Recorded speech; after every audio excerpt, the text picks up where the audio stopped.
যেই দিন মানুষের বুক ফেটে যাবে, পিপাসার জন্য গলা চৌচির হতে থাকবে, এক ফোঁটা পানির জন্য মানুষ এদিক ওদিক ছুটাছুটি করতে থাকবে, এই মুহূর্তে আল্লাহ পাক রব্বুল আলামিন আপনার আমার পয়গম্বরকে হাউজে কাউসার নামক একটা কুয়া দান করবেন। আল্লাহ পাক রব্বুল আলামিন এই কাউসার দিয়া কুয়াও বুঝায় দিলেন। দোস্ত,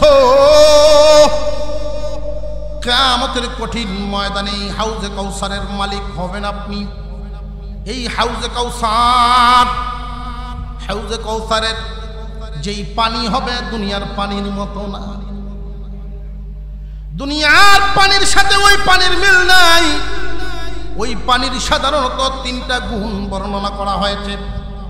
1 নম্বর গুণ হলো দেখতে হবে দুধের চাইতে সাদা, খাইতে হবে মধুর চাইতে মিষ্টি, সুঘ্রাণ হবে মেশকে আম্বরের চাইতেও আরো বেশি। 1 গ্লাস পানি যদি ওই দিন কেউ পান করেন, আপনার আমার পয়গম্বর 1 গ্লাস পানি যাকে দিবেন, এই পানি পান করার পরে জান্নাতে ঢোকার আগ পর্যন্ত পানির পিপাসা লাগবে না।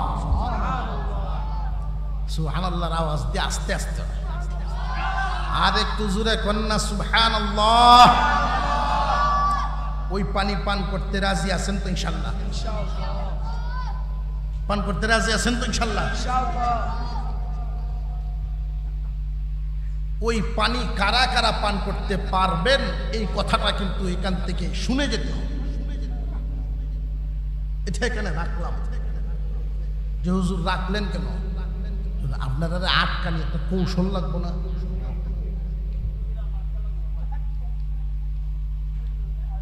হুজুর সাল্লাল্লাহু আলাইহি ওয়াসাল্লাম মহান আল্লাহ যত নিয়ামত দিয়েছেন, এই কাউসার নামক নিয়ামত দিয়া আল্লাহ বলেন অন্যান্য পয়গম্বরকে যে নিয়ামত দেই নাই, যেই নিয়ামত দেই নাই, এমন বহুত নিয়ামত, অসংখ্য গণিত নিয়ামত আপনার আমার নবীকে আল্লাহ দান করছে। এর মধ্যে একটা উদাহরণ দিয়েছিলাম, আমরা ইবাদত করি কম, সওয়াব পাই। আল্লাহ রাসূল সাল্লাল্লাহু আলাইহি সাল্লাম উদাহরণ পেশ করেছেন যে একদল শ্রমিক ফজরের নামাজ পড়িয়া কাজে লাগছে, জোহর পর্যন্ত কাজ করছে, তো মালিকে তাদেরকে বেতন দিচ্ছে। আরেক দল শ্রমিক আসছে, জোহর থেকে আসর পর্যন্ত কাজ করছে, মালিক এদেরকে বেতন দিছে পূর্বের দলের সমান। এরপরে যে একদল আসছে, আসর থেকে মাগরিব পর্যন্ত সময় কি সমান না কম? ওরা কাজ করছেন, ওদের কাজে মালিক খুশি হইয়া যেই বেতন দিছেন পূর্বের 2 দলের সমান বেতন। ওরা সময় পাইছে বেশি, কাজ করছে বেশি, কিন্তু বেতন কম। আপনার আমার পয়গম্বর সাল্লাল্লাহু আলাইহি ওয়াসাল্লামের উসিলায় এই উম্মতকে আল্লাহ পাক যে নিয়ামত দান করেছেন, এর একটা হলো কাজ কম, বদলা পাইব বেশি, পরিশ্রম কম, বেতন পাইব বেশি। সারা বছরের মধ্যে একটা রাত লাইলাতুল কদর, এই লাইলাতুল কদর নামক রাত কোন পয়গম্বরের উম্মতকে আল্লাহ দান করেন নাই। এই রাত এমন একটা রাত প্রতি বছর ঘুরে ঘুরে এই রাত আমাদের সামনে আসছে। এক রাত ইবাদত করার কারণে মহান আল্লাহ পাক রব্বুল আলামিন যেই নেকিটা দান করেন, লাগাতার দিনের বেলায় রোজা, রাতের বেলায় ইবাদত, দিনের বেলায় জিহাদ, রাতের বেলায় ইবাদত, এই অবস্থায় 83 বছর 4 মাস কোনো মানুষ যদি কাটাইতে পারে, যেই পরিমাণ সওয়াব পাবে এই লাইলাতুল কদর 1 রাত ইবাদত করার কারণে, রাত্রি জাগরণ করার কারণে। এই পয়গম্বরের কোন উম্মত লাইলাতুল কদরের রাত সারা রাত ইবাদতে কাটান নাই, শুধু ইবাদতের নিয়তে রাত্রি জাগরণ করছে। তবু আল্লাহ যেই নেকিটা দিবেন ওই 83 বছর 4 মাসের চাইতেও বহু গুণ বেশি নেকি দান করবে। ইন্না শানিআকা হুয়াল আবতার সাদাকাল্লাহুল আযীম। وقال رسول الله صلى الله عليه وسلم أنا خاتم النبيين لا نبي بعدي. وقال عليه الصلاة والسلام أنا سيد ولد آدم في دار القرار. وصدق رسوله النبي الكريم ونحن على ذلك من الشاهدين والشاكرين والحمد لله رب العالمين. اللهم صل على محمد وعلى آل محمد كما صليت على إبراهيم وعلى آل إبراهيم إنك حميد مجيد. اللهم بارك على محمد وعلى آل محمد كما باركت على إبراهيم وعلى آل إبراهيم إنك حميد مجيد.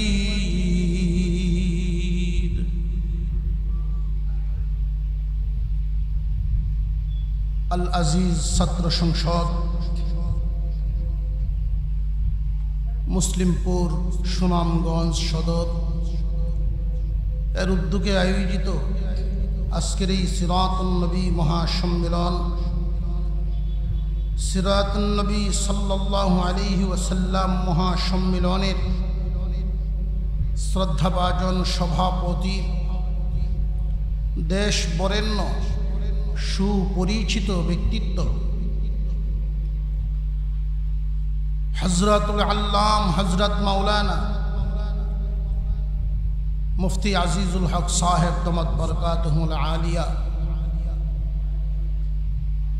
আজকের মাহফিলে উপস্থিত আছেন, যিনি আমার পরে আলোচনা রাখবেন সারা বাংলার আলোড়ন সৃষ্টিকারী, ইউটিউব জগতে সারা জাগানো ব্যক্তিত্ব, যুবকদের হৃদয়ের স্পন্দন, সুমধুর কণ্ঠের অধিকারী হযরতুল আল্লাম হযরত মাওলানা মুফতি নাসিরউদ্দিন আনসারী সাহেব দামাত বরকাতুহুল আলিয়া আমার সামনে মঞ্চে ডানে বামে উপস্থিত আছেন অনেক উলামায়ে কেরাম, মুরব্বিয়ানে আযম, সর্বস্তরের মুসলমান ভাইয়েরা, পর্দার আড়াল থেকে আলোচনায় শামিল দিনদার ইমানদার মুসলমান মা ও বোনেরা, মহান আল্লাহ পাক রব্বুল আলামিনের দরবারে শুকর আদায় করি, যিনি আমাদেরকে যত নিয়ামত দিয়েছেন এর মধ্যে অনেক বড় একটা নিয়ামত দিয়েছেন, বিনা দরখাস্তে, বিনা চাওয়ায়, বিনা পরিশ্রমে, একান্ত দয়ার দ্বারা আখিরি জামানার পয়গম্বরের উম্মত বানাইছেন। আখিরি জামানার পয়গম্বরের উম্মত হওয়ার জন্য আমরা এখানে যারা আছি কেউ কি কোনো পরিশ্রম করেছিলেন? আল্লাহর কাছে কোনোদিন দরখাস্ত করেছিলেন? একান্ত দয়ার মাধ্যমেই আমরা আখিরি জামানার পয়গম্বরের উম্মত হতে পারছি। এতে আমাদের কি লাভ হলো? আখিরি জামানার পয়গম্বরের উম্মত হইতে পেরে আমরা কি কি ফ্যাসিলিটি, কি কি সুবিধা পাইলাম? সমস্ত রূহ যখন রূহের জগতে একসাথে ছিলাম, মহান আল্লাহ পাক রব্বুল আলামিন কিছু রূহকে নিজে বাছাই করে করে আলাদা রাখলেন। জিবরাইল আলাইহিস সালাম জিজ্ঞাসা করলেন, ফেরেশতারা জিজ্ঞাসা করলেন, কিছু রূহ বাছাই করে আলাদা করছেন, এর কারণটা কি? আল্লাহ বলেন, এই বাছাই করা রূহগুলো হবে আমার হাবিবের উম্মত।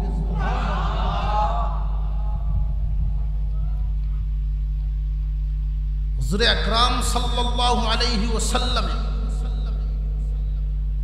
উম্মতদেরকে আল্লাহ যে সমস্ত নিয়ামত দান করেছেন,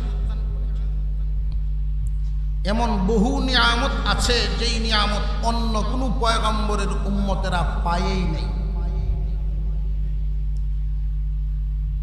বহু নিয়ামত এমন আছে তারাও পেয়েছিলেন, আমরাও পাচ্ছি। আর এমন নিয়ামত আছে যে সমস্ত নিয়ামত কোন পয়গম্বরের উম্মত পান নাই, শুধুমাত্র হাবিবুল্লাহ সাল্লাল্লাহু আলাইহি ওয়াসাল্লামের উম্মতের জন্য আল্লাহ বরাদ্দ করেছেন। সকল নবীর উম্মতে যা পাইল আমরাও তা পাইলাম। এর মধ্যে একটা উদাহরণ,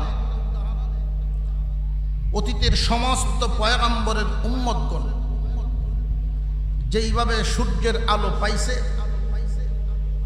বাতাস পাইছে, পানি পাইছে, আল্লাহর দেয়া এরকম অনেক নিয়ামত তারা যেইভাবে পাইছেন আমরাও তো সেভাবে পাচ্ছি। তারা শ্বাস টান দিতেন 2 নাকের ছিদ্রে, আর আমরা 4টা থাকে। কিন্তু এমন কিছু নিয়ামত আল্লাহ আমাদেরকে দিছে যেটা তারার কেউ পান নাই, তাদের কাউকে দেওয়া হয় নাই। এই জন্যই তো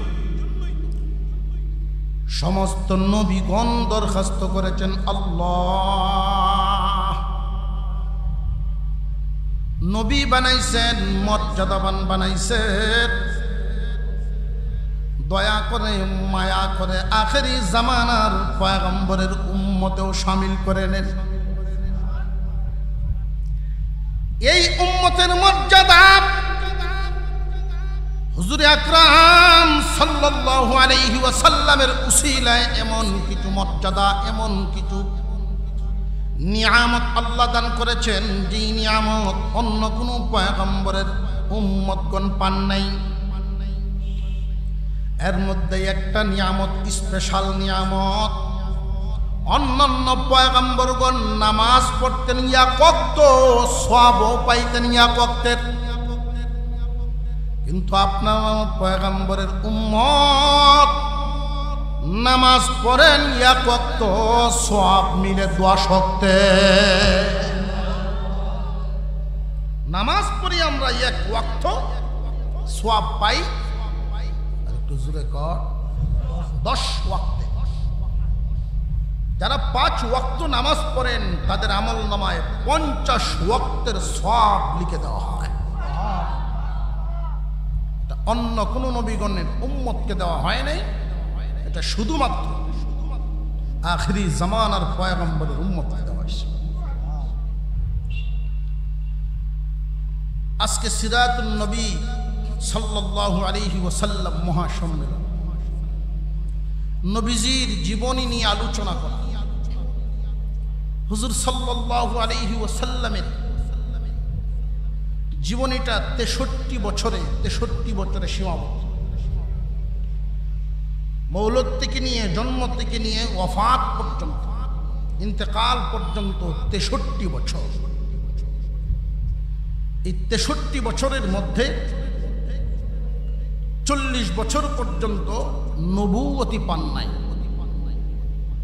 নবুয়তি পাইছেন 40-এর পরে। এটা হলো নবুয়তের আগের জামানা, আগের জীবন। এরপরে নবুয়তের পরে 23 বছর কাটিয়েছে। এই 23 বছর হলো নবুয়তি জিন্দেগি।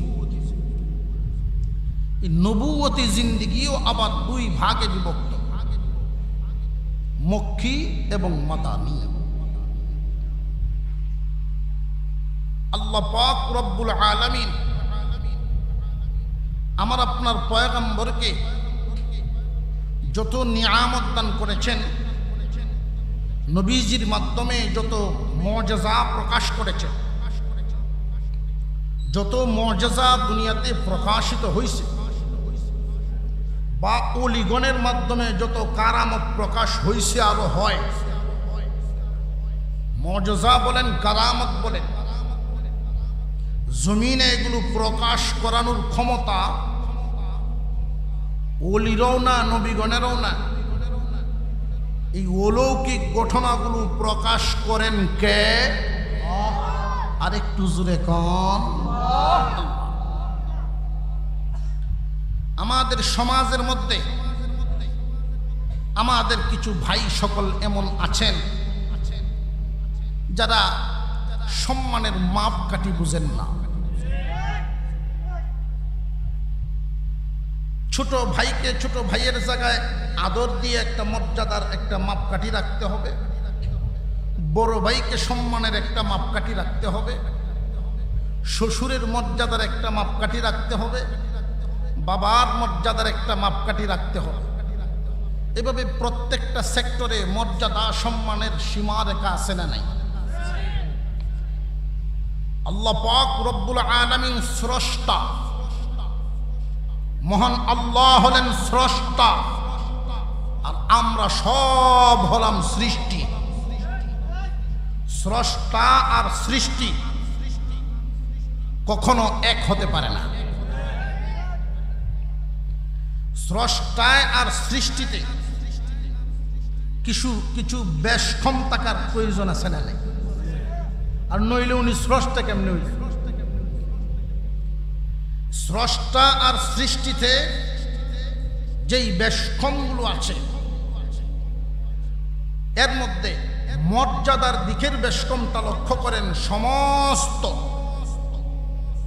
সৃষ্টি জগতের মধ্যে শ্রেষ্ঠ মর্যাদার অধিকারী আমার আপনার পয়গম্বর মুহাম্মদুর রাসূলুল্লাহ সাল্লাল্লাহু আলাইহি ওয়াসাল্লাম। কি জগৎ? সৃষ্টি জগতের মধ্যে। তো এই সৃষ্টি জগৎ সৃষ্টি করছেন কে? মহান আল্লাহ। আমার আপনার নবীর একটা মর্যাদার মাপকাঠি রাখলাম সমস্ত সৃষ্টির উপরে। সমস্ত সৃষ্টির উপরে, কিন্তু স্রষ্টার নিচে। স্রষ্টার নিচে। মুসলমান ইমানদার ভাইরা আমার, স্রষ্টা যিনি আমি আপনাকে বানাইছেন, সমস্ত মাখলুককে বানাইছেন, যার হুকুমের মাধ্যমে সব কিছু হয়েছে, উনি হলেন স্রষ্টা। স্রষ্টার এমন কিছু গুণ আছে, গুণাবলী আছে, যেইগুলো সৃষ্টির মধ্যে পাওয়া যায় না। আল্লাহ পাক রব্বুল আলামিন তিনি হলেন স্রষ্টা। উনার মর্যাদা সবার উপরে, উনার ক্ষমতা সবার উপরে। উনি দাতা আর সব হইল গ্রহিতা। উনি দাতা আর সব হইল গ্রহিতা।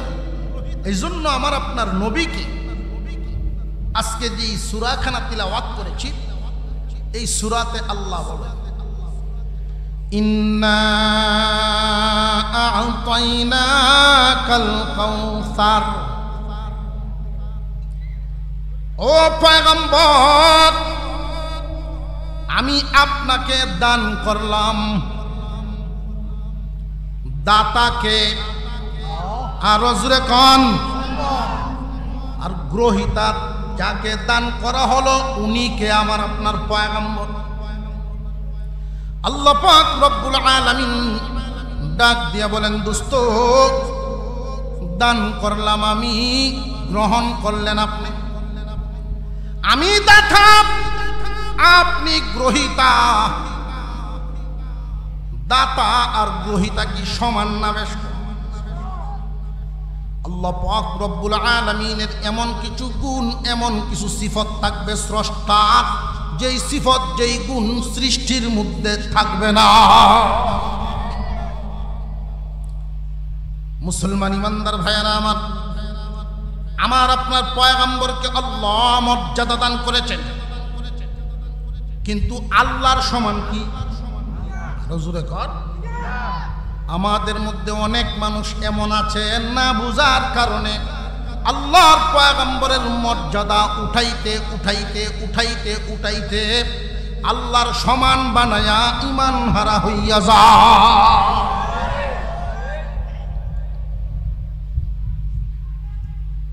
বিবিরে আদর করবেন ভালো কথা, বউরে আদর করবেন ভালো কথা।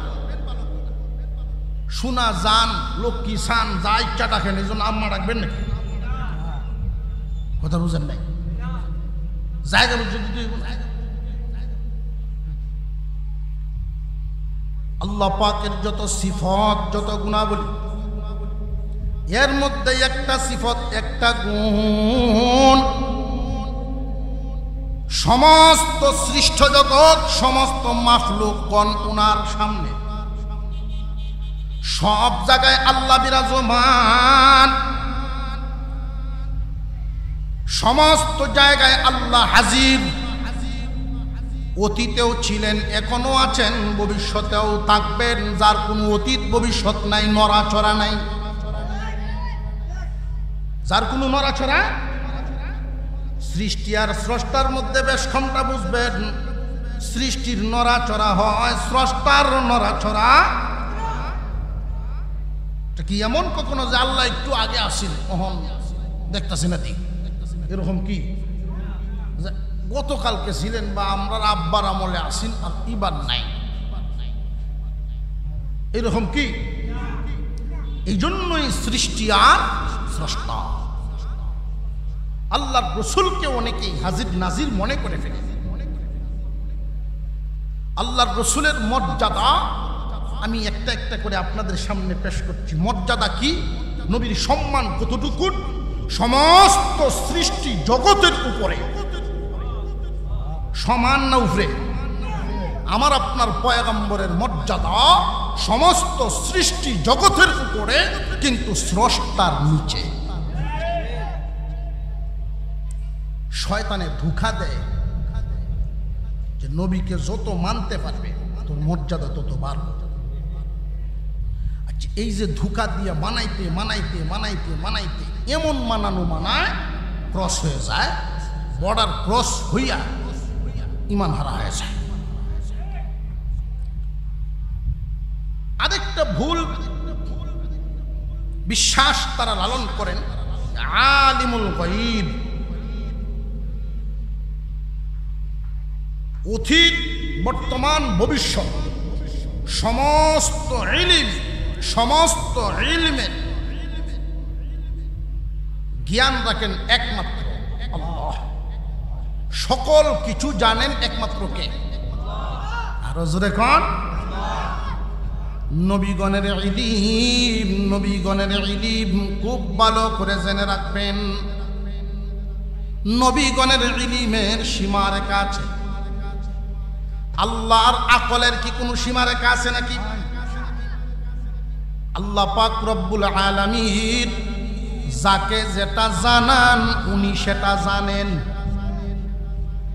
আল্লাহ যা জানান সৃষ্টি তা জানেন, আল্লাহ যা জানান না কেউই তা জানে না।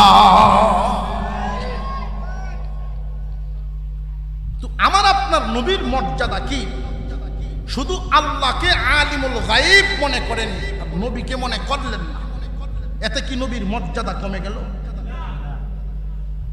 বরং আপনার ঈমান সহি হইল।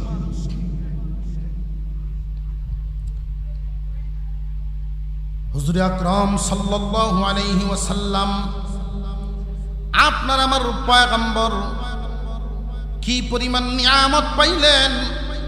মহান আল্লাহ পাক রব্বুল আলামিন এই ছোট একখান সূরার মধ্যে ঘোষণা করেন, ইন্না আ'তাইনাকাল কাউসার।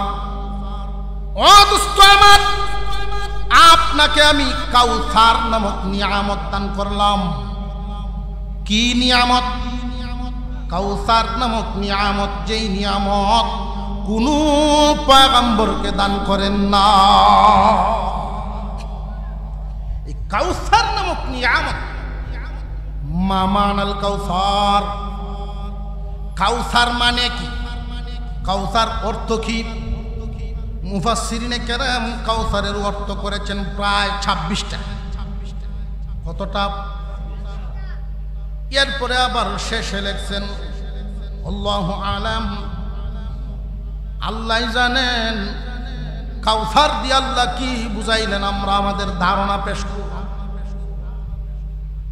আল্লাহ পাক রব্বুল আলামিন আপনার আমার পয়গম্বরকে যত নিয়ামত দিয়েছেন, কাউসার নামক নিয়ামত এমন একটা নিয়ামত, যেই নিয়ামত কোনো পয়গম্বরকে দান করেন নাই। কোন সুবহান। কাউসারের একটা নিয়ামত, একটা অর্থ হলো, কাউসারের একটা অর্থ হলো, খুব ভালো করে মনে রাখবেন, কিয়ামতের কঠিন ময়দানে সমস্ত নবীগণ যার যার উম্মত নিয়ে আল্লাহর সামনে হাজিরা দিবেন। কোন পয়গম্বরের উম্মত হবে 10 জন, কোন পয়গম্বরের 20 জন, কোন পয়গম্বরের 3 জন, কোন পয়গম্বরের 1 জন। এমনি একজন পয়গম্বর লক্ষ লক্ষ উম্মত নিয়ে আল্লাহর সামনে আসবে। কেউ নেই আপনার আমার পয়গম্বর এই বর্ণনা করতে গিয়া বলেন, আমি স্বপ্নে দেখলাম হাসরের মাঠ কায়েম হয়ে গেছে। ও আমার সাহাবীরা শুনো, আমি স্বপ্নে দেখলাম হাসরের মাঠ কায়েম হয়ে গেছে। আল্লাহর সামনে যখন লক্ষ লক্ষ উম্মত নিয়া একজন পয়গম্বর হাজিরা দিলেন, আমি জিজ্ঞাসা করলাম উনি কে? আল্লাহ বলেন উনি মুসা পয়গম্বর 6 লক্ষ উম্মত নিয়ে আমার সামনে হাজিরা দিতে আসছে। আল্লাহ, তাহলে কি মুসা আলাইহিস সালাম আমি মুহাম্মাদের চাইতে উম্মত বেশি পাইছেন নাকি? আল্লাহ পাক রব্বুল আলামিন বলেন, দোস্ত আপনি সেজদা থেকে মাথা উঠান, ডান দিকে আপনার মাথা ঘুরান। হুজুর সাল্লাল্লাহু আলাইহি ওয়াসাল্লামের চেহারা এবং মাথা মুবারক ডান দিকে ঘুরাইলেন। উনি তাকায়া দেখেন আসমান পর্যন্ত শুধু মাথা দেখা যায়। আবার বাম দিকে ঘুরাইলেন, ওই দিকেও অনুরূপ শুধু মাথা দেখা যায়। উপরের দিকে তাকাইলেন, শুধু চেহারার মাথা দেখা যায়। আল্লাহ পাক রব্বুল আলামিন জানায় দিলেন, পয়গম্বর এরা সব আপনার উম্মত। আদম থেকে নিয়া, আদম আলাইহিস সালাম থেকে নিয়া ঈসা আলাইহিস সালাম পর্যন্ত অসংখ্য গণিত পয়গম্বর, সমস্ত নবীগণ মিলিয়া যেই পরিমাণ উম্মত জোগাড় করতে পেরেছেন, আমি আল্লাহ এর চাইতে বহু গুণ বেশি উম্মত আপনি মুহাম্মদকে দান করলাম। ইন্না আ'তাইনাকাল কাউসার। ও দোস্ত আমার, আমি আপনাকে কাউসার দান করলাম। কাউসারের একটা অর্থ হলো অধিক উম্মত, যেই নিয়ামত অন্য কোন পয়গম্বরের ইন্না আ'তাইনাকাল কাউসার। ও দোস্ত আমার, আপনাকে আমি কাউসার দিলাম।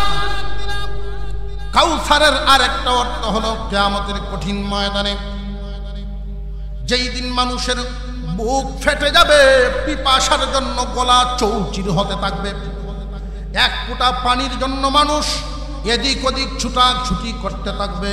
এই মুহূর্তে আল্লাহ পাক রব্বুল আলামিন আপনার আমার পয়গম্বরকে হাউজে কাউসার নামক একটা কুয়া দান করবে। আল্লাহ পাক রব্বুল আলামিন এই কাউসার দিয়া কুয়াও বুঝায় দিলেন। দোস্ত, কিয়ামতের কঠিন ময়দানে এই হাউজে কাউসারের মালিক হবেন আপনি। এই হাউজে কাউসারের যেই পানি হবে দুনিয়ার পানির মতো না। দুনিয়ার পানির সাথে ওই পানির মিল নাই। ওই পানির সাধারণত তিনটা গুণ বর্ণনা করা হয়েছে। এক নাম্বার গুণ হলো দেখতে হবে দুধের চাইতে সাদা, খাইতে হবে মধুর চাইতে মিষ্টি, সুঘ্রাণ হবে মেশকে আম্বরের চাইতেও আরো বেশি।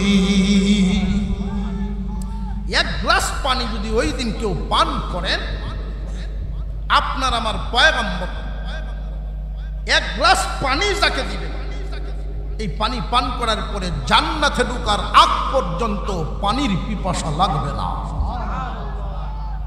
সুবহানাল্লাহর আওয়াজ দিয়ে আস্তে আস্তে, আর একটু জোরে কন্যা সুবহানাল্লাহ। ওই পানি পান করতে রাজি আছেন তো ইনশাআল্লাহ? পান করতে রাজি আছেন তো ইনশাআল্লাহ? ওই পানি কারা কারা পান করতে পারবেন এই কথাটা কিন্তু এখান থেকে শুনে যেতে হবে। এটা এখানে রাখলাম যে হুজুর রাখলেন কেন? আপনারা আটকানি একটা কৌশল লাগবো না?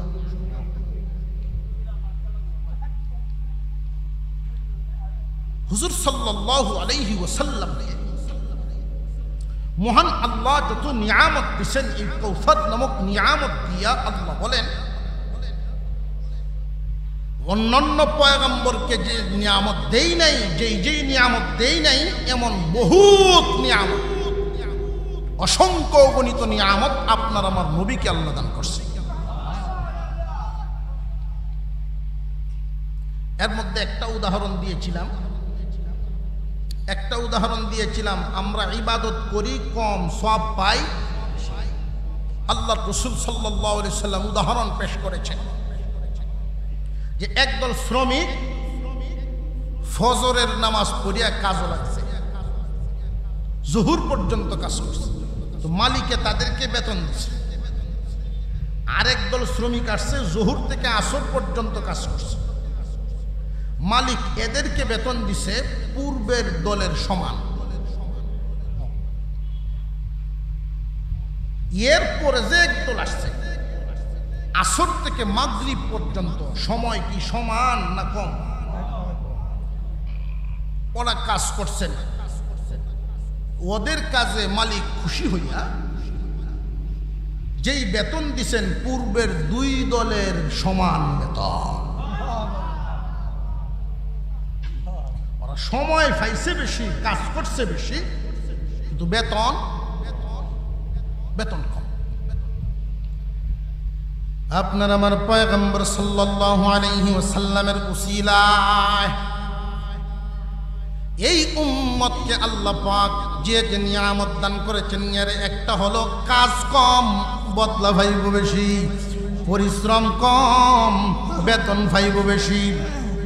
সারা বছরের মধ্যে একটা রাত লাইলাতুল কদর, এই লাইলাতুল কদর নামক রাত কোন পয়গম্বরের উম্মতকে আল্লাহ দান করেন নাই। এই রাত এমন একটা রাত প্রতি বছর ঘুরে ঘুরে এই রাত আমাদের সামনে আসছে। এক রাত ইবাদত করার কারণে মহান আল্লাহ পাক রব্বুল আলামিন যেই নেকিটা দান করেন, লাগাতার দিনের বেলায় রোজা, রাতের বেলায় ইবাদত, দিনের বেলায় জিহাদ, রাতের বেলায় ইবাদত। এই অবস্থায় 83 বছর 4 মাস কোনো মানুষ যদি কাটাইতে পারে, যেই পরিমাণ সওয়াব পাবে এই লাইলাতুল কদর 1 রাত ইবাদত করার কারণে, রাত্রি জাগরণ করার কারণে। এই পয়গম্বরের কোন উম্মত লাইলাতুল কদরের রাত সারা রাত ইবাদতে কাটান নাই, শুধু ইবাদতের নিয়তে রাত্রি জাগরণ করছে। তবু আল্লাহ যেই নেকিটা দিবেন ওই 83 বছর 4 মাসের চাইতেও বহু গুণ বেশি নেকি দান করবে। নবীজির খাতিরে হুজুর সাল্লাল্লাহু আলাইহি ওয়াসাল্লামকে আল্লাহ যত নিয়ামত দিয়েছেন, অন্যান্য পয়গম্বরের জন্মকাল আর আমার আপনার নবীর জন্মকাল, শিশুকাল অনেকটাই বেশ কম। পয়গম্বরের 63 বছরের জীবন আলোচনা করলে আজকের এই সময়ের ভিতরে সম্ভব না। এই অল্প সময় কি সম্ভব? এই জন্য আমার আপনার নবীর শান মর্যাদা নিয়ে দুই একটা কথা বললাম। নবীর মর্যাদা কি কম না বেশি? বেশির আওয়াজটা উচ্চারণ হয়েছে যাদের জবান দিয়ে, সবার জবান দিয়ে কিন্তু হয় নাই। অথচ নবীর মর্যাদা সমস্ত সৃষ্টির চাইতে কম না বেশি? সেই নবীর উম্মত আমরা দুঃখের সাথে বলতে হয়, পরিতাপের সাথে বলতে হয়, উম্মতে মুহাম্মাদী নবীর শান জানে না, মান জানে না, মর্যাদা জানে না। উম্মতের সন্তানেরা, উম্মতের বালকেরা নিজের নবীর জীবনী জানে না। উচিত হলো উম্মতে মুহাম্মাদী প্রত্যেকের ঘরে ঘরে বিশ্বনবীর জীবনী গ্রন্থ থাকা চাই। নবীজির জীবনী আলোচনা হবে, সিরাতুন নবী আলোচনা হবে। নবীজির জীবনী নিয়ে যেই জায়গায় আলোচনা হয়, নবীজির জীবনী নিয়ে যেই জায়গায় আলোচনা হয়, জীবনের কোনো একটা অংশ, আল্লাহর রসুলের জিন্দেগীর কিছু একটা অংশ আলোচনা যেই জায়গায় হয়, চতুর্দিকে ফেরেশতারা বেষ্টন করে আসমান পর্যন্ত ঠেকেই লেগে যায়। যতক্ষণ পর্যন্ত সেখানে বসে আলোচনা করতে থাকবেন, লম্বা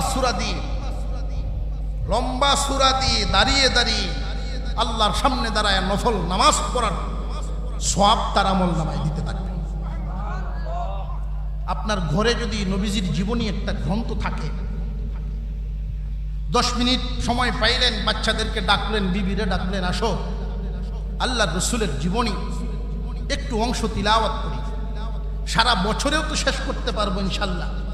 নবীর মুহাব্বতে যে নবীজির জীবনী বই রাখলেন, বাচ্চাদেরকে নিয়ে পড়ানো শুরু করলেন, জীবনের কোনো না কোনো অংশ তারা জানলো, আমল করবে, নবীজির মর্যাদা জানবে, নবীজির মর্যাদা তাদের অন্তরে স্থান দিবে। কিন্তু পরিতাপের বিষয়, নায়ক নায়িকার জীবনী থাকে, বিভিন্ন প্লেয়ারের জীবনী সম্পর্কে জানে উম্মতের সন্তানেরা, নিজের পয়গম্বরের জীবনী সম্পর্কে জানে না। ওর আফসোস। এই জন্য নেতার মর্যাদা বুঝে, নবীর মর্যাদা বুঝে না। বড় পরিতাপের সাথে বলতে হয়, আমরা তো এমন একটা দেশে বসবাস করি যেই দেশে নাকি কারোর বাবার বিরুদ্ধে কথা বললে সাথে সাথে আসামি হয়ে জেলে যেতে হয়, বিশ্ব নবীর বিরুদ্ধে কটূক্তি করলে তার কোনো বিচার হয় না।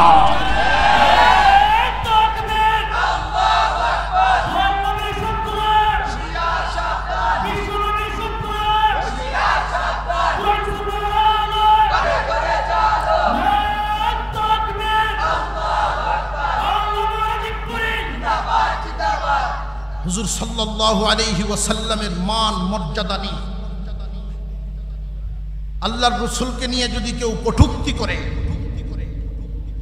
আল্লাহর রসুলকে নিয়ে যদি কেউ কটূক্তি করে, এখানে আমাদের ভিতরে কোনো ভেদাভেদ আর থাকবে না, সব এক হয়ে আমরা এক নবীর উম্মত, এই উম্মতেরা জমিনে বিচরণ করবে, আর এই জমিনে নবীর বিরুদ্ধে কথা হবে, এই মানুষটাকে জমিনে চলতে দেওয়া হবে না। এমন মনোভাব ভিতরে রাখা চাই। এটা হয় কেন?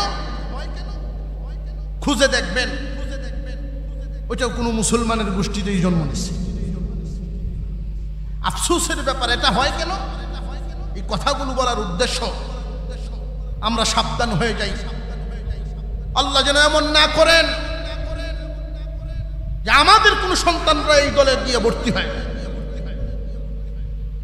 আমাদের সজাগ দৃষ্টি না রাখার কারণে, আমাদের কর্ম সামনের দিকে না আনার কারণে, যা করা দরকার তা না করার কারণে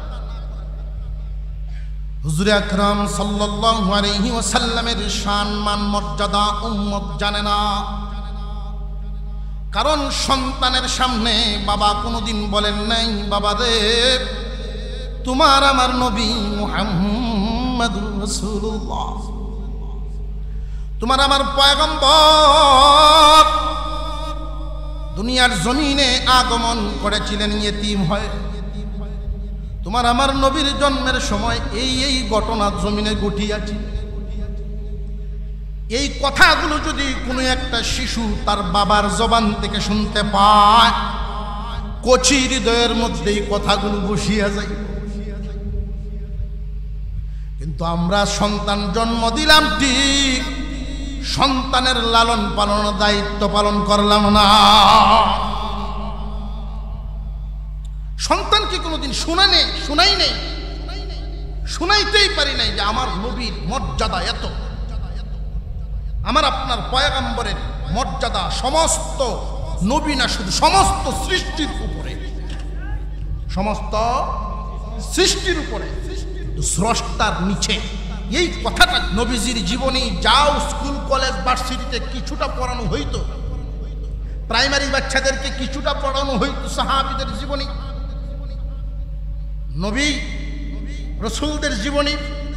কিন্তু এমন একটা দল এই দেশে বিচরণ করে গেছে, শাসন করে গেছে, বিভিন্ন জায়গার মধ্যে গুরুত্বপূর্ণ জায়গায়, সিলেবাস পরিবর্তন করার জায়গায়, সিলেবাস সংশোধন করার জায়গায় এমন এমন ব্যক্তিদেরকে তারা দিয়ে গেছে, শেষ পর্যন্ত মুসলমানের বাচ্চাদেরকে গরু তাদের দেবতা ওইটা পড়াইছে পর্যন্ত। তারা এমন ছিল না, ছিল না? জানিয়া রাখবেন, আল্লাহ ছাড় দেন, ছেড়ে দেন না।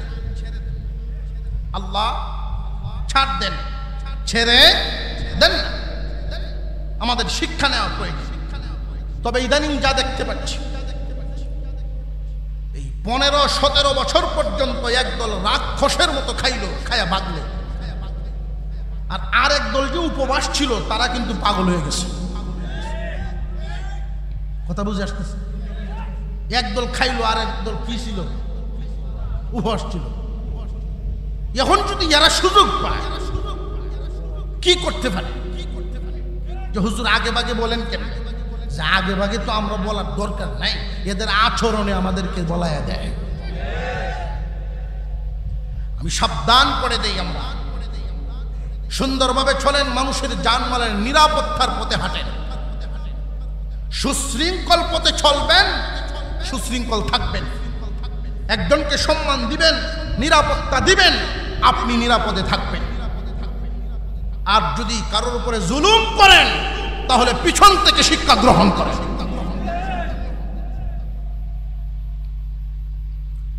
হুজুর সাল্লাল্লাহু আলাইহি ওয়াসাল্লাম, ওনার এক চাচা ছিল আবু তালেব, নামটা শুনছেন তো? এত মুহাব্বত করতেন। আবু তালেব কোনো দিকে যাইতেন না বাতিজাকে একলা বাড়িতে রেখে। কেন?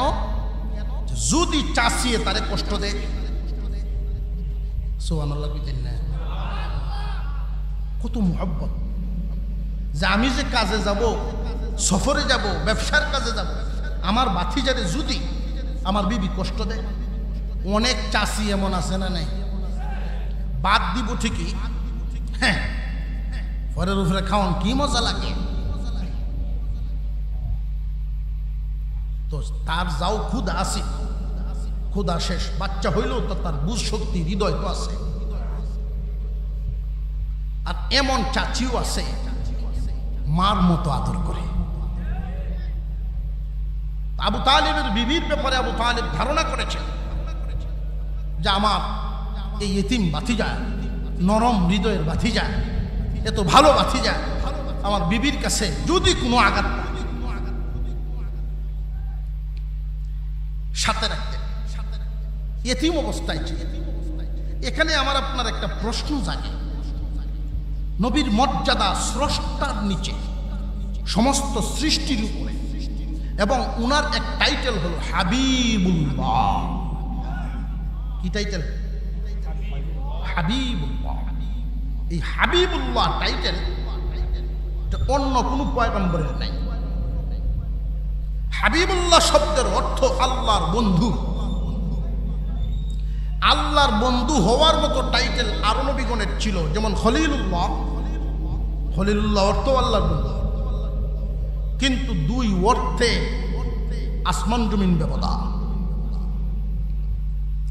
খলিলুল্লাহ এমন বন্ধুকে বলা হয় যেই বন্ধু আল্লাহকে খুশি করার জন্য আগুনে ঝাঁপ দিছে। এমন বন্ধু আল্লাহকে খুশি করার জন্য নিজের সন্তান স্ত্রীকে নির্বাসন দিলেন। আল্লাহকে খুশি করার জন্য নিজের হাতে নিজের সন্তানের গলায় ছুরি চালায়া দিলেন। আল্লাহ পাক রব্বুল আলামিন বলেন হাবিব, খলিল, খলিলুল্লাহ। আল্লাহর খলিলে পরিণত হলেন, আল্লাহর বন্ধু হয়ে গেলেন।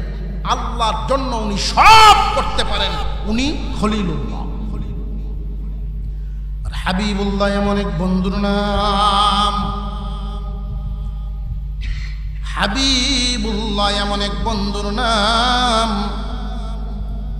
যেই বন্ধুকে খুশি করার জন্য আল্লাহ সব করেন।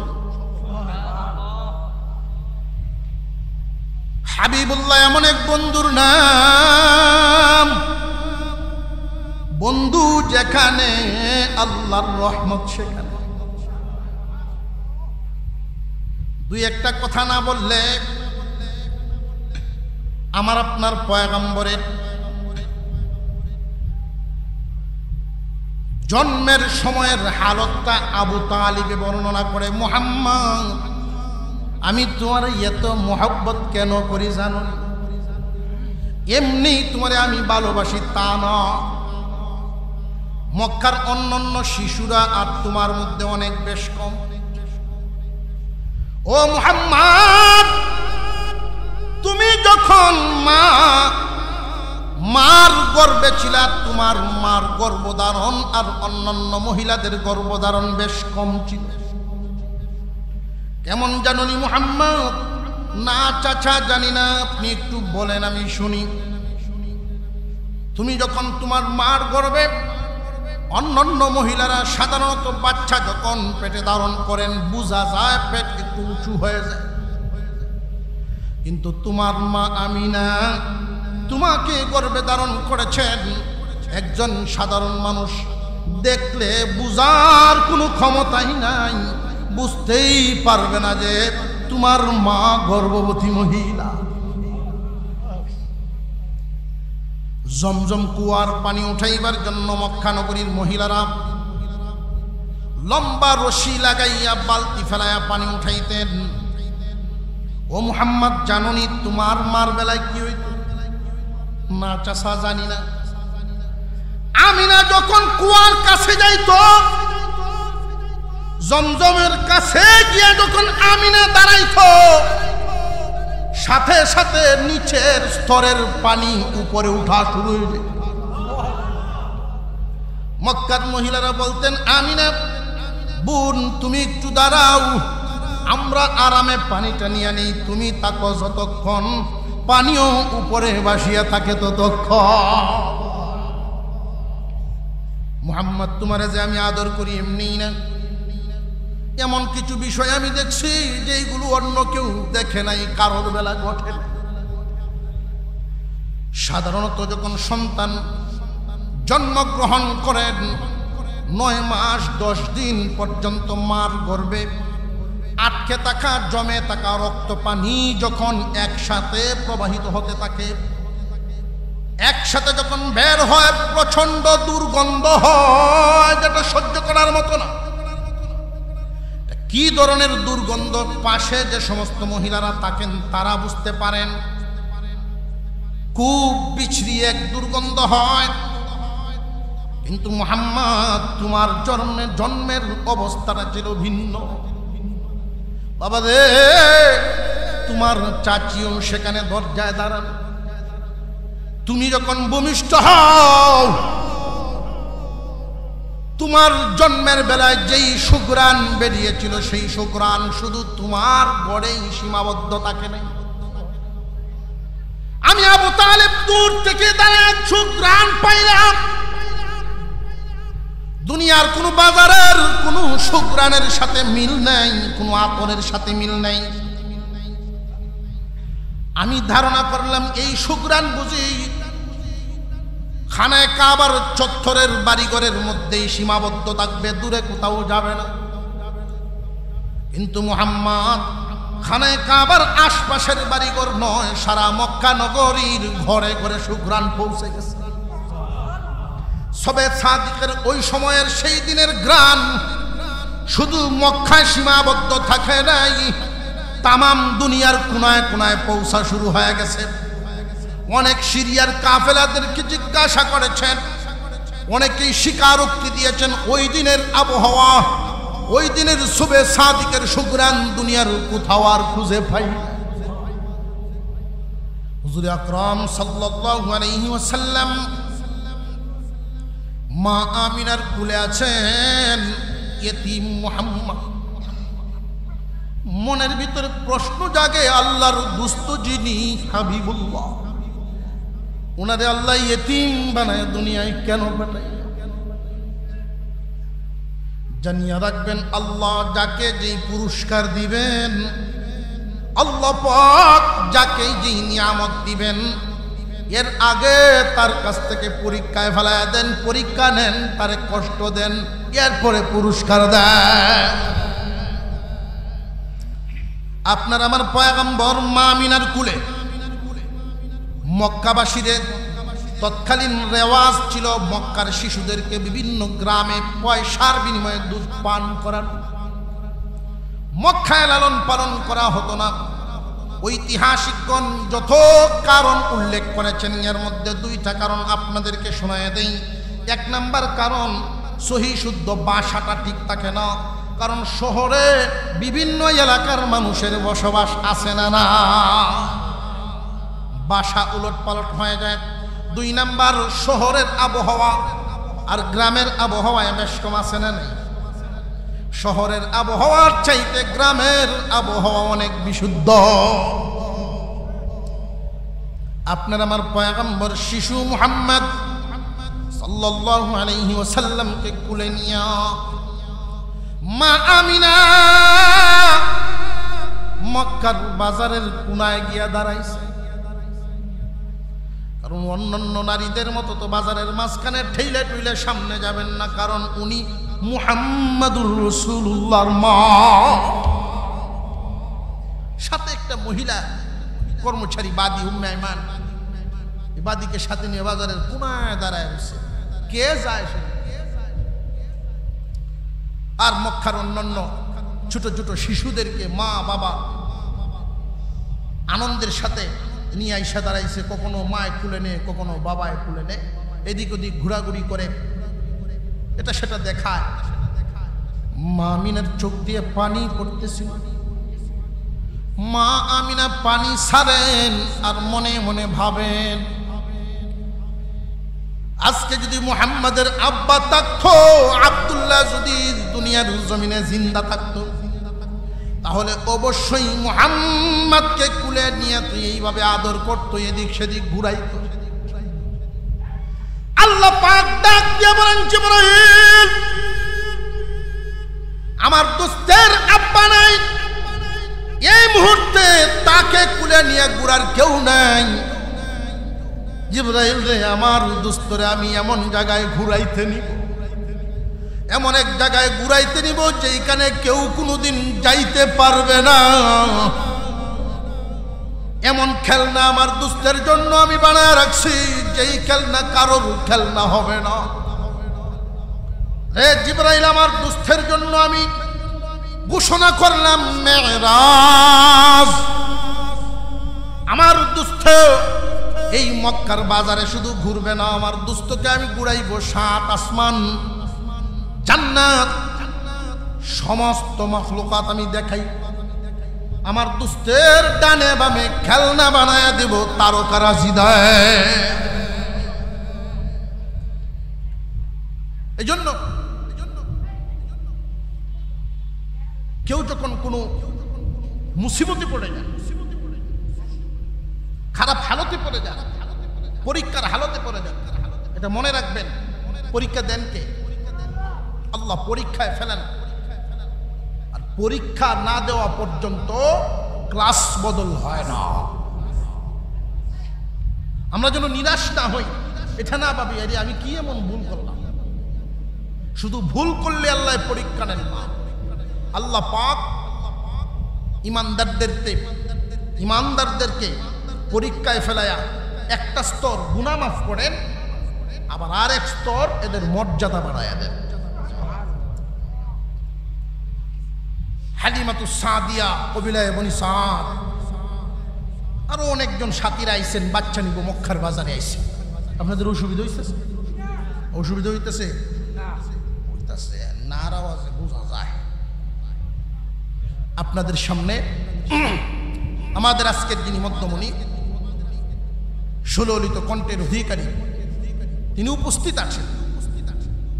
উনি আসার আগ পর্যন্তই আমি আপনাদের সামনে কিছু কথা শোনাচ্ছি। হালিমাতুস সাদিয়া, এখানেও একটা প্রশ্ন, মক্কায় এত মহিলা থাকতে আল্লাহর হাবিবকে লালন পালনের দায়িত্ব আল্লাহ এই হালিমাতুস সাদিয়াকে কেন দিলেন? তাকে কেন নির্বাচন করলেন? আরো মহিলা ছিল না? হালিমাতুস সাদিয়ার ভাগ্যে কেমনে? অর্থটা বুঝেন। হালিমাতুস সাদিয়া, হালিমা সাদিয়া, সাদিয়া ভাগ্যবতী। নবীজিকে যেহেতু লালন পালন করতে পারছে, এর চেয়ে ভাগ্য আর কি হইতে পারে? তার মূল নাম হালিমা। হালিমা শব্দের অর্থই হলো সহনশীলা নারী। সহনশীলা নারী। মহিলারা বাচ্চাদেরকে লালন পালন করে, সবার লালন পালনের পদ্ধতি একরকম না। কেউ আছে দেখবেন বাচ্চাকে 4টা খাওয়ানোর জন্য প্লেট নিয়ে পিছনে পিছনে দৌড়াইতেছে, ও বাবা শোনা একটা লুকমা খাইলাও। এভাবে ঘুরতে ঘুরতে এক রুম থেকে আরেক রুমে যায়, ঘর থেকে সামনের বারান্দা যায়, ওইখান থেকে আবার উঠানে যায়, ঘুরতেই আছে আছে না নাই? আবার এমন মহিলাও আছে খাইলে কা আছে না নাই? যদি একটু আওয়াজ দেয় বাচ্চায়, এমন এক সোর মাইরে পড়ে, তো বাচ্চা তো দাঁতি লেগে রয়েছে। তো বাচ্চার বাপে যদি আরেক রুম থেকে বাচ্চা মারে, যদি তুমি কথা কইবা তা আইতাম আমি না, তুই হিনইতা। এমন মহিলাও আছে না নাই? আল্লাহ পাক আপনার আমার পয়গম্বরকে, বিশ্ব নবীকে লালিত পালিত করবেন এমন একজন মহিলার দ্বারা, যেই মহিলার মেজাজ হবে সহনশীলা। আর একটু জোরে কন্যা সুবহানাল্লাহ।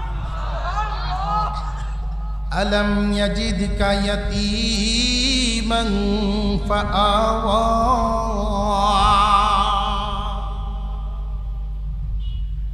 আমি কি আপনাকে ইয়েতিম অবস্থায় পাই নাই? আপনি ইয়েতিম ছিলেন, আমি অভিভাবক মিলায়া দিছি। আল্লাহর হাবিব যেই জায়গায়, আল্লাহর রহমত সেই জায়গায়। আল্লাহর হাবিব যেই জায়গায়, আল্লাহর রহমত সেই জায়গায়। হাবিব মা আমিনার কুলে বাজারের কোনায় দাঁড়ায় রয়েছে। হালিমাতুস সাদিয়া বাজারে ঢুকছেন, এমনি ওনার চোখ গেল বাজারের কোনায়। হালিমাতুস সাদিয়ার চোখে বাসতেছে কে যেন পূর্ণিমার চাঁদ কুলে নিয়ে বাজারে দাঁড়াইছে। সারা বাজার ঘুরে কোনো বাচ্চাই ওনার পছন্দ হয় না। শেষ পর্যন্ত স্বামীকে রাজি করাইলেন। স্বামী হে, কেন জানি গো বারবার ঘুরে ঘুরে আমার নজর ওই শিশুর দিকে যায়, চলো সেখানে যাই। স্বামী স্ত্রী দুজন গেলেন। মা আমিনার সাথে আলোচনা করলেন যে এই শিশুর তো আব্বা নাই, দুধ পান যে করাইবেন, লালন পালন করবেন, টাকা পয়সা তেমন দিতে পারবেন।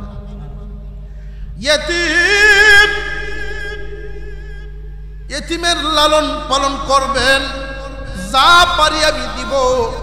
হালিমাতু সাদিয়া বলে, আমিনা চিন্তা করো না, চিন্তার কোনো কারণ নাই, দাও আমার কোলে উঠায়া দাও, আমি নিলাম। এটা তোমারে সান্ত্বনা দেওয়ার জন্য বলি, তোমার মনের ভিতরে যেন কোনো ভয় না ঢুকে। একটা কথা শোনায়া দেই, টাকা পয়সা যদিও তুমি কম দিবা, আমি এই শিশুর যত্ন কিন্তু কম করব না। আলাম ইয়াজিদকা ইয়াতীমান ফাআওয়া, আপনি এতিম ছিলেন, আমি অভিভাবক জায়গায় জায়গায় জায়গায় জায়গায় বানায় রাখছি, যেই আপনারে দেখে আপনার প্রতি দরদি হইয়া যা। স্বামী স্ত্রী দুজন উঠের উপরে সোয়ার, স্বামী সামনে স্ত্রী পিছনে। উঠতো উঠেও না, সামনেও যায় না। পড়ছে না এক বেকায়দা। কি ব্যাপার, কি করা? তাহলে পার্শ্ব পাল্টায় দেখি, আমি পিছনে চলে যাই, তুমি মুহাম্মদকে নিয়ে সামনে চলে আসো। শিশু মুহাম্মদকে কুলে নিয়ে সামনে এসে বসছেন হালিমাতু সাদিয়া। উনার স্বামী পিছনে বৈশা যখন সামান্য একটু ইশারা দিছে, এমন গতি বাড়ছে, উট দৌড়ানো শুরু করছে। লম্বা লম্বা কদম দেয়, লম্বা লম্বা কায়েক দিয়া তাদের কাফেলাকে পিছনে ফেলায়। মানুষ আশ্চর্য হয়ে গেছে। কেউ কেউ ডাকে আর বলে, কি গো হালিমা, তোমার এই উঠের গায়ে শক্তি কেমনে বাড়লো?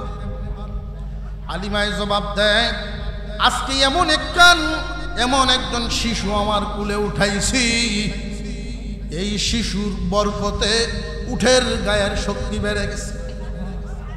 রে উম্মত, হাবিবের উম্মত, কপাল পুড়ে গেছে।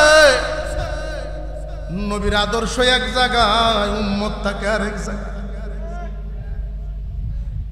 যেই নবীকে শিশু হালতে হালিমায় সামনে রাখার কারণে দুর্বল উট সবল হয়ে গেছে, এই উম্মত যদি নবীর আদর্শকে সামনে রাখা জীবনে কদম বাড়ায়, তোমার জীবনের চলার গতি দুর্বলতা কাটাইয়া সবল হইয়া যাইব।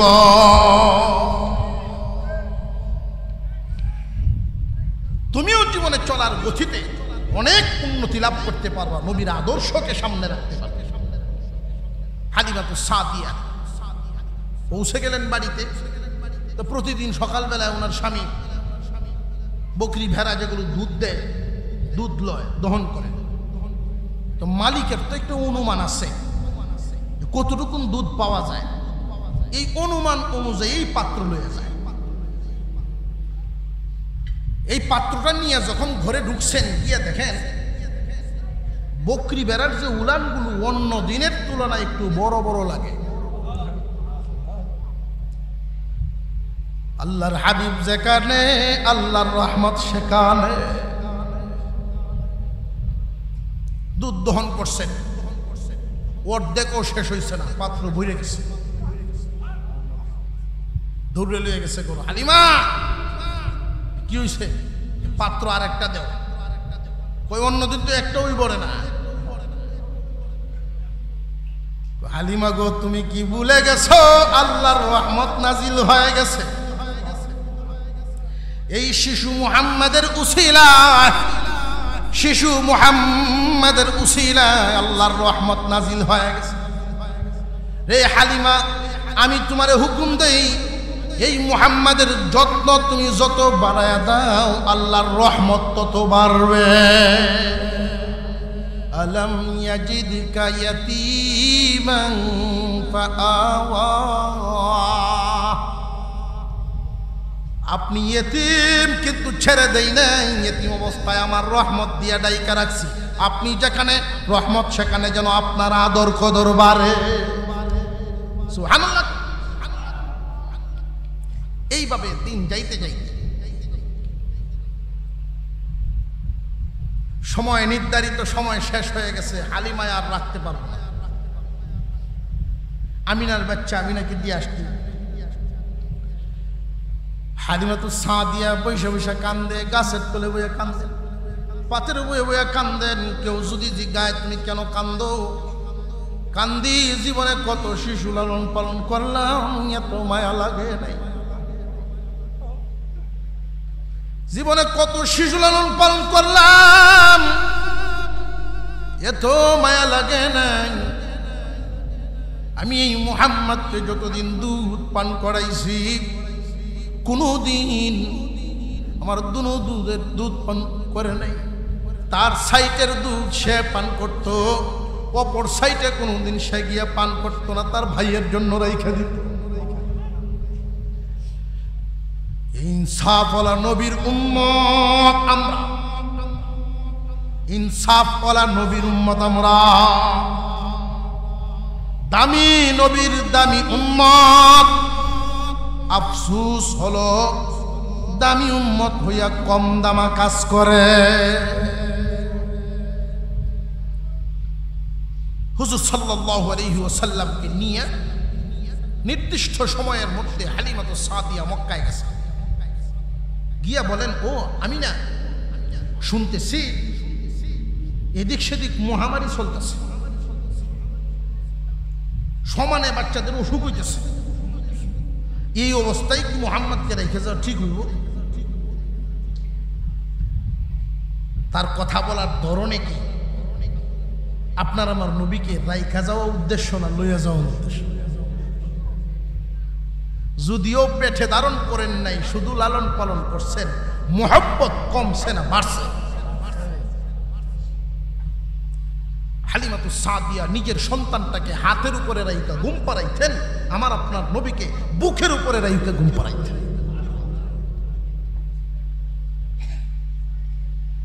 আমিনারে বুঝাইছেন, বুঝাইয়া উনি আবার ফিরে নিয়ে আসছেন। কি খুশি হালিমাতুস সাদিয়া, খুশি। স্বামী বলতেছেন, ঠিক আছে, তুমি খুশি থাকলেই আমি খুশি, নইলে তো আমার সকল তো আওলা। একদিন এক অলৌকিক ঘটনা ঘটেছে। কি ঘটনা? হালিমাতুস সাদিয়ার 10-12 বছরের একটা মেয়ে ছিল। ওই মেয়েটাও আমার আপনার নবীকে খুব ভালোবাসত। ওনার বয়স তখন ছিল 4 বছর। 12 বছরের মেয়েটা 4 বছরের দুধ ভাই শিশু মুহাম্মদকে কাছে কাছে রাখত, খুব আদর করত। আর আমার আপনার নবীর চেহারা মুবারক তো এমন ছিল, আল্লাহু আকবার, নবীর চেহারা মুবারক তো এমন ছিল, মানুষ কেন জঙ্গলের প্রাণীরাও তো তাকায়া থাকত। বলবো ঘটনা, আমার জিন্দেগি শেষ হবে, আল্লাহর রসুলের শান মর্যাদা বলা শেষ হবে না। আমরা সেই নবীর উম্মত। হালিমাতুস সাদিয়া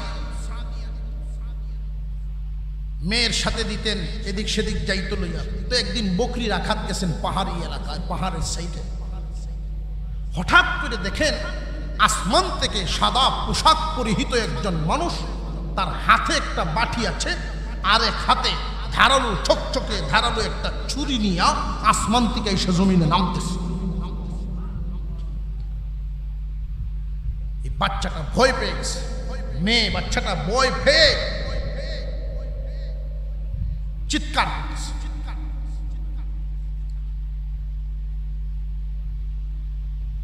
আসমান থেকে যিনি আসছেন উনি আর কেউ নন, জিবরাইল আলাইহিস সালাম। আমার আপনার নবীকে জমিনে শোয়াইলেন, ওপেন হার্ট সার্জারি যেটাকে বলে, সোজা গলার উপরই গলার নিচ অংশ, মুখের উপর অংশ, এখান থেকে নিয়ে একদম নাভির উপর পর্যন্ত পুরোটাই চিরে ফেলছেন। ভিতর থেকে যা যা আল্লাহর হুকুম ছিল সব ধুয়ে ফেলছেন। ধুয়ে আবার ভিতরে ঢুকিয়ে আবার লাগাই দিচ্ছেন। যেইভাবে আগে কোনো দাগ ছিল না, এইভাবে কোনো দাগ নাই। যখন জমিনে ফেলায় অপারেশন চলতেছে, হালিমাতুস সাদিয়ার মেয়ে চিল্লায় বাড়ি গেছে, আম্মা সর্বনাশ হয়ে গেছে, আম্মা ভাই মুহাম্মদকে কে যেন জমিনে ফেলায় বুক ছিঁড়ে ফেলছে। হালিমাতুস সাদিয়া কান্দেন আর দৌড়ান, কান্দেন আর দৌড়ান, কে গো এই শিশুর উপরে এমন কাজ করতেছ, এমন অত্যাচার করতেছ, সাবধান মুহাম্মাদের কোন ক্ষতি কইরো না, আমার এই শিশুটার আব্বা নাই। ইতিম মুহাম্মদ। হালিমা কান্দেন আর দৌড়ান পাহাড়ের দিকে গিয়া দেখেন উনি দাঁড়ায় আছেন, উনি দাঁড়ায় আছেন, রক্তের কোনো ছাপ নাই,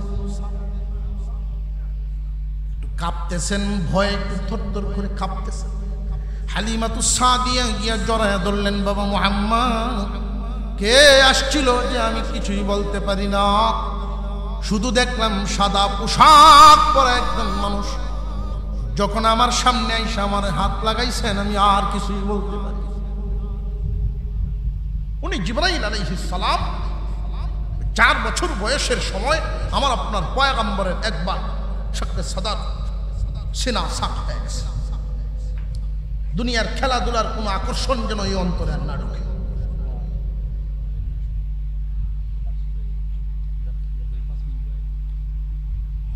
হালিমাতুস সাদিয়া চিন্তা করলেন, যেই ঘটনা ঘটে গেছে আল্লাহ তো হেফাজত করছে, না জানি আর একদিন কোনটা কি হয়, তার মার কাছে গিয়ে দিয়ে আসে। দিয়া যে আসতেছে ইচ্ছার বিরুদ্ধে, ইচ্ছা কিন্তু হয় না।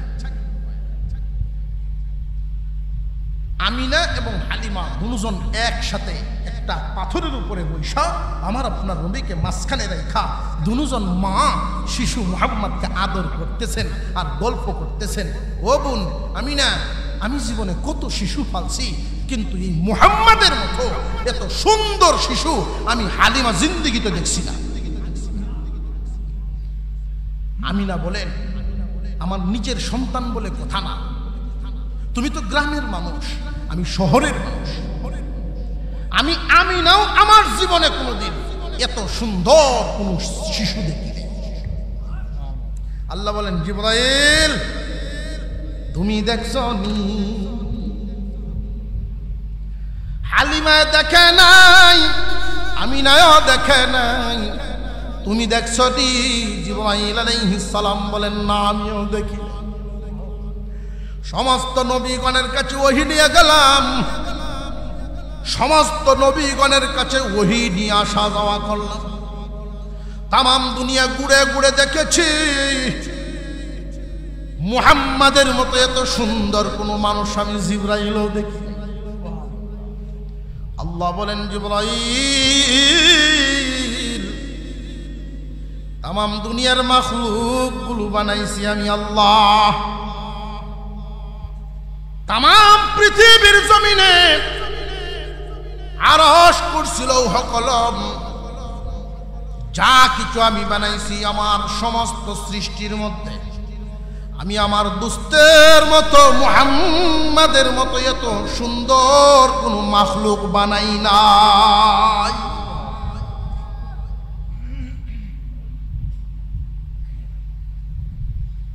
ছয় বছর বয়সের সময় ওনার আম্মাও মারা গেল। দাদার দয়া মায়া আরো বাড়ছে। আব্দুল মুত্তালিব সাথে রাখেন, ছেলেটাও নাই, বৌমা ছিল ওইটাও মারা গেল। আল্লাহ আল্লাহ, নাতির প্রতি দরদ কি কম মোড়া বার। আব্দুল্লাহ মারা গেছেন, আমিনাও মারা গেছেন, আমার ভাই মুহাম্মদকে রেখে গেছে। 8 বছর বয়স, 6 থেকে 8 বছর বয়স পর্যন্ত এই 2টা বছর দাদার ছায়াতলে ছিলেন, দাদাই আদর করছেন, সাথে নিয়ে ঘুম পাড়াইতেন, খানা ফিনা দিতেন, জালাক্ত দিতেন। দাদাও মারা গেলেন। শিশু মুহাম্মদ অসহায়, 8 বছর বয়স। ওই সময় আবু তালেব চাচা, আরো তো চাচা ছিল না, ছিল না? ভাতিজার প্রতি সব চাচাদের দয়া মায়া সমান হয় না, বেশ কম আছে। আর কলজাই যেহেতু বেশ কম, হইতেই তো পারে। আবু তালিবের যেই দয়া মায়া, আবু তালেব 8 বছর থেকে 12 বছর পর্যন্ত এই 4 বছর ভাতিজাকে লালন পালন করেছেন, পাশে পাশে পাখের নিচে রাখছেন, কখনো খালি বাড়িতে রেখে যান নাই যদি তার চাচির দ্বারা আক্রান্ত হয়। শেষ পর্যন্ত লম্বা ঘটনা, উনি নিয়ে গেলেন খাদিজাতুল কুবরা রাদিয়াল্লাহু আনহার বাড়ি। ও খাদিজা, কত মানুষ তোমার এখানে কাজ করে, আমার ভাতিজা মুহাম্মাদের চাইতে উত্তম কোন শিশু আমি আবু তালেব জীবনে দেখিনি, আমার ভাতিজাকে তুমি রাখো। একটা কাজ দিয়া রাখলেন, কিছু বকরি ভেড়া, ওইগুলো তুমি রাখালি করবা, ওইগুলোকে দেখশুন করবা, ওই ঘরটাতে তুমি থাকবা খাই। কিছুদিন পরে অন্যান্য রাখালের আয়েশা খাদিজা রাদিয়াল্লাহু আনহার কাছে কান পরা দেয়, কান পরা। আপনি যে ওই নতুন ছেলেটারে রাখছেন, খবর রাখেন, হাওরে যায়, পাহাড়ে যায় ঠিকই, ঘাস খাওয়ায় না। কি করে? সে যখন বৈশা থাকে, ছাগল বকরি বেড়া তারে ঘিরে চতুর্দিক দিয়ে বৈশা থাকে, তার দিকে তাকায় বসে।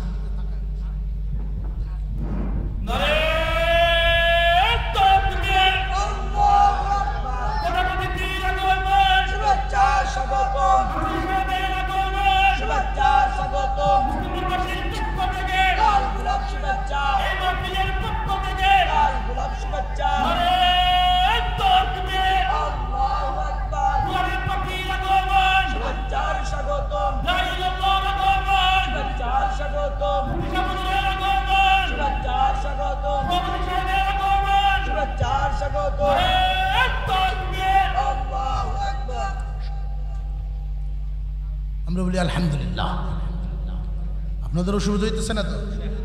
হুজুর সাল্লাল্লাহু আলাইহি ওয়াসাল্লামের মুহাব্বতে ইনশাআল্লাহ আমরা আখিরি মুনাজাত পর্যন্ত থাকতে রাজি আছি তো ইনশাআল্লাহ। যদি আপনারা খুশানি শুরু করি তো বুঝাইতেন না। আলহামদুলিল্লাহ। হযরত যেহেতু আয়েশা গেছেন এখানে, এখন আর যাইবেন, এখন তো আর আপনারা যাইতে পারবেন না। হুজুর সাল্লাল্লাহু আলাইহি ওয়াসাল্লাম ছাগল রাখালি করে।